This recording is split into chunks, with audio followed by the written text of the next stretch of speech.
গতকাল চিংড়ি মাছ নিয়ে একটা ভিডিও আপলোড করেছিলাম। আপনাদেরকে বলেছিলাম কী দিয়ে রান্না করলে চিংড়ি মাছগুলো ভালো লাগবে। মাশাআল্লাহ অনেকে অনেক রকমের কমেন্ট করেছেন, খুব ভালো লেগেছে। অনেকে বলেছেন কচুলতি দিয়ে চিংড়ি মাছ রান্না করলে ভালো লাগবে, অনেকে বলেছেন চিংড়ি মাছ বোনা করলে ভালো লাগবে। আজকে দুইটি রেসিপি শেয়ার করেছি। চলে যাচ্ছি প্রথম স্টেপে। প্রথমে রান্না করব কচুলতি।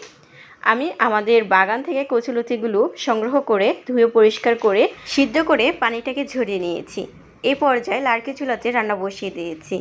1 কাপ পেঁয়াজ কুচি, 1 কাপ পরিমাণ রান্নার রেগুলার তেল দিয়ে পেঁয়াজটা ব্রাউন কালার করে ভেজে নিয়েছি। 1 কাপ পরিমাণ পানি অ্যাড করে দিয়েছি।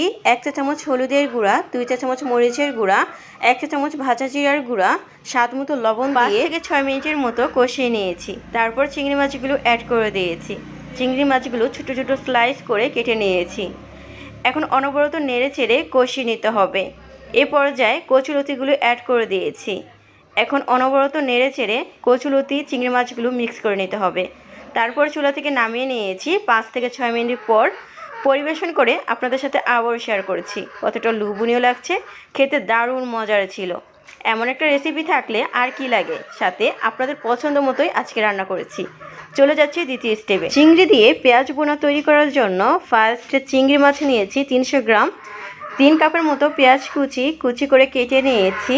স্বাদ মতো লবণ দিয়ে এখন কষিয়ে নিতে হবে। 8 থেকে 10 মিনিটের মতো সিদ্ধ করে নিয়েছি। 1 চা চামচ হলুদের গুঁড়া, 2 চা চামচ মরিচের গুঁড়া দিয়ে আবারও কতক্ষণ কষিয়ে নিয়েছি। আগে থেকে ফ্রাই করে রাখা চিংড়ি মাছগুলো অ্যাড করে দিয়েছি। 3 কাপ পরিমাণ ঝোল অ্যাড করে দিয়েছি। বলক আসার পর কাঁচামরিচ, ধনিয়া পাতা কুচি দিয়ে চুলা থেকে নামিয়ে নিয়েছি।